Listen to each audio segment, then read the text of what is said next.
उत्तर प्रदेश की राजनीति में दलित समाज की भूमिका काफ़ी ज़्यादा महत्वपूर्ण हो जाती है। वैसे तो दलित समाज के अंदर कई जातियां आती हैं, लेकिन आज के इस वीडियो में हम पारसी की बात करने वाले हैं। आपको इस वीडियो में हम बताएंगे कि विधानसभा चुनाव 2027 में पारसी समाज की भूमिका क्या रहने वाली है, ये उत्तर प्रदेश में किन जगहों पर ज़्यादा पाए जाते हैं, इनकी उत्तर प्रदेश में जनसंख्या कितनी है, पिछले चुनाव में इन्होंने अपना समर्थन किस पार्टी को दिया था और विधानसभा चुनाव 2027 में ये अपना समर्थन किस पार्टी को देंगे, और भी बहुत सारी जानकारियां हम आपको इस वीडियो में बताने वाले हैं। तो आप लोग इस वीडियो को लास्ट तक जरूर देखना, और अगर आप हमारे चैनल पर पहली बार आए हो तो चैनल को सब्सक्राइब जरूर कर लेना। तो चलिए वीडियो में आगे बढ़ते हैं। तो सबसे पहले बात करते हैं कि पारसी समाज किस वर्ग में आता है। तो देखो, पारसी समाज ना अनुसूचित जाति यानी कि एससी में आता है। अगर उत्तर प्रदेश में इनकी जनसंख्या की बात करें तो परसेंटेज के हिसाब से इनकी जनसंख्या लगभग 3% से 4% के बीच में बताई जाती है। और संख्या में बात करें तो उत्तर प्रदेश में इनकी जनसंख्या 80 लाख से करीब 1 करोड़ के बीच में बताई जाती है। तो आप अंदाज़ा लगा सकते हो 1 करोड़ के बीच में इनकी जनसंख्या है उत्तर प्रदेश में, और उत्तर प्रदेश की टोटल आबादी लगभग 24 करोड़ के आसपास है। तो इसी से आप अंदाज़ा लगा सकते हो कि उत्तर प्रदेश की राजनीति में इनकी भूमिका कितनी ज़्यादा महत्वपूर्ण होती होगी, क्योंकि उत्तर प्रदेश में कोई एक जाति नहीं है, कोई दो जातियाँ नहीं है, बहुत सारी जातियाँ हैं, करीब 100 के करीब जातियाँ हैं। तो ऐसे में सिर्फ एक समाज की, सिर्फ एक जाति की 1 करोड़ के आसपास वो जनसंख्या है। तो ऐसे में ये कई जगहों पर तो बहुत ही ज़्यादा महत्वपूर्ण भूमिका निभाते होंगे। तो अभी हम आपको कुछ जगहों के नाम भी बताएंगे। उन जगहों पर ना पारसी समाज ही ये तय करता है कि वहाँ पर कौन सा नेता जीतेगा और किस पार्टी का जीतेगा। यानी कि कुछ जगहों पर उत्तर प्रदेश की इनकी जनसंख्या 50 से 60% के करीब पहुँच जाती है।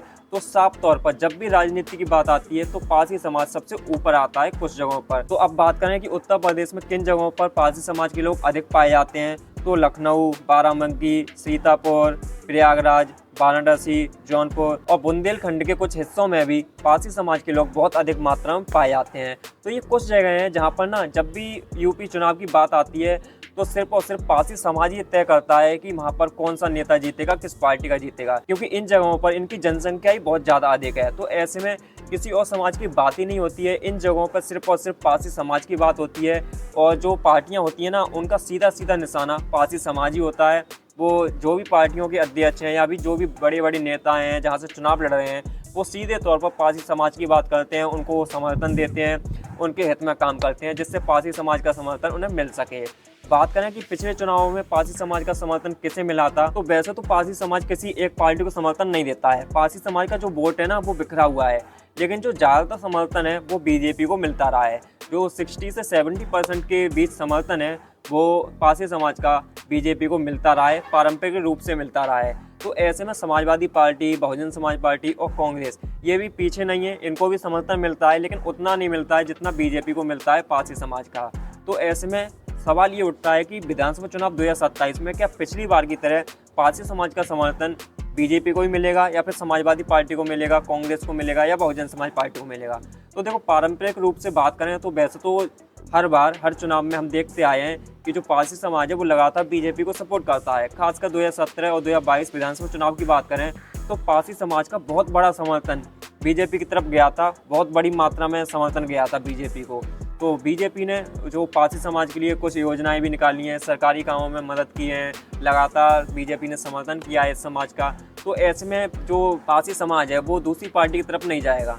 हालांकि अखिलेश यादव पूरी कोशिश कर रहे हैं, उनका पीडीए एक फॉर्मूला चलाया जा रहा है जिसमें पिछड़ा, दलित और अल्पसंख्यकों की बात हो रही है। तो ये जो पारसी समाज है वो दलित में आ जाता है। तो दलितों की बात अखिलेश यादव लगातार कर रहे हैं, अखिलेश यादव लगातार अपना समर्थन दलितों को दे रहे हैं, उनकी बात कर रहे हैं, उनकी जो भी समस्याएं हैं सरकार के सामने रख रहे हैं, सरकार के विपक्ष में बोल रहे हैं। तो अखिलेश यादव की तरफ से लगातार कोशिश चल रही है पीडीए के अंतर्गत कि दलित समाज को एकजुट किया जाए और दलित समाज का समर्थन अपनी पार्टी की तरफ लाया जाए। तो ऐसे में देखना होगा कि अखिलेश यादव अपने काम में सफल होते हैं, क्या उनका पीडीए फॉर्मूला कारगर साबित होता है। क्योंकि जब भी बात पिछले चुनाव की आती है, यानी कि लोकसभा चुनाव की, तो अखिलेश यादव ने ये पीडीए फॉर्मूला निकाला था। तो अखिलेश यादव का ये पीडीए फॉर्मूला काफ़ी ज़्यादा कारगर साबित हुआ था। अखिलेश यादव के इस पीडीए फॉर्मूले की बदौलत अखिलेश यादव को काफ़ी ज़्यादा समर्थन मिला था पिछड़ा, दलित और अल्पसंख्यकों का। तो ऐसे में विधानसभा चुनाव 2027 में भी पीडीए के अंतर्गत ये दलित समाज एकजुट हो सकता है, और जो दलित समाज का समर्थन बीजेपी की तरफ जाता है, जिसमें पारसी समाज भी आ जाता है, जिसकी बात हम इस वीडियो में कर रहे हैं, तो उस समाज का समर्थन भी समाजवादी पार्टी की तरफ आ सकता है। हालांकि ये पूरी तरह से नहीं होगा कि जो समर्थन बीजेपी को मिल रहा है तो वो जीरो हो जाएगा। जीरो नहीं होने वाला है, लेकिन कुछ हद तक बीजेपी को नुकसान जरूर होगा। हालांकि जो 60 से 70% समर्थन बीजेपी को मिल रहा है दलित समाज का, वो घटकर 30 या 40% हो सकता है, और समाजवादी पार्टी को जो 20-25% समर्थन मिल रहा था दलितों का, वो बढ़कर 40 से 50 के बीच में जा सकता है। अगर ऐसा होता है तो विधानसभा चुनाव 2027 में सरकार भी बदल सकती है। अभी जो पिछले 9 सालों से बीजेपी की सरकार है, और जब विधानसभा चुनाव 2027 आएंगे तब तक बीजेपी के पूरे 10 साल हो जाएंगे। तो ऐसे में बीजेपी की सरकार गिर सकती है और समाजवादी पार्टी की सरकार बन सकती है, और अखिलेश यादव एक बार फिर से मुख्यमंत्री बन सकते हैं। तो ये कहने की बात है, लेकिन ये तो असली बात चुनाव में ही पता चलेगी कि जो दलित समाज है क्या वो एकजुट होता है, और जो बिखरा हुआ वोट है जो अलग अलग पार्टियों को जा रहा है क्या वो समाजवादी पार्टी को मिलेगा या फिर नहीं। लेकिन आपको बता दें कि जो दलित समाज है ना, वो सिर्फ बीजेपी और समाजवादी पार्टी तक सीमित नहीं है। अभी हम बात कर रहे हैं पिछले 2 चुनावों की, 2017 और 2022 की, क्योंकि अभी पिछले दोनों चुनावों में समाजवादी पार्टी चुनाव हारी थी, उससे पहले समाजवादी पार्टी सत्ता में थी, और पिछले दोनों चुनावों में भारतीय जनता पार्टी को जीत मिली है। तो उससे पहले की बात करें ना, अगर चले जाएं 2012 के पहले, तो जो दलित समाज है ना, वो बहुजन समाज पार्टी का एक बहुत बड़ा वोट बैंक हुआ करता था। बहुजन समाज पार्टी को, यानी कि जो मायावती की पार्टी है, उसको दलितों का बहुत ज़्यादा सपोर्ट मिलता था, बहुत ज़्यादा, बहुत बड़ी मात्रा में। मतलब आप अंदाज़ा भी नहीं लगा सकते कि 90% से अधिक जो समर्थन है दलितों का बहुजन समाज पार्टी को मिलता था। लेकिन अभी उत्तर प्रदेश में बहुजन समाज पार्टी का स्तर काफ़ी ज़्यादा नीचे चला गया है। अब उत्तर प्रदेश में बहुजन समाज पार्टी एक सीट जीतने में नाकाम रहती है। इसीलिए हमने इस वीडियो में बहुजन समाज पार्टी की बहुत कम बात की थी, क्योंकि बहुजन समाज पार्टी का रुतबा पहले तो बहुत ऊपर था, लेकिन धीरे धीरे उनका स्तर नीचे आता गया। 2012 विधानसभा चुनाव, 2017 विधानसभा चुनाव, 2022 विधानसभा चुनाव, तीनों चुनावों में बहुजन समाज पार्टी का कुछ खास नहीं रहा, जिस वजह से उसकी बात हम इस वीडियो में करें तो करें कैसे, किस आधार पर करें कि दलितों का समर्थन बहुजन समाज पार्टी की ओर जाएगा। एक समय था, जैसा हमने आपको बताया, कि बहुजन समाज पार्टी को दलितों का समर्थन मिलता था, बहुत बड़ी मात्रा में मिलता था, लेकिन अब नहीं मिल रहा है। क्या वजह है, क्यों नहीं मिल रहा? क्या विधानसभा चुनाव 2027 से पहले जो मायावती हैं वो कुछ अलग करेंगी, जिससे जो पहले समर्थन मिलता था दलितों का वो एक बार फिर से बहुजन समाज पार्टी की तरफ आ जाए?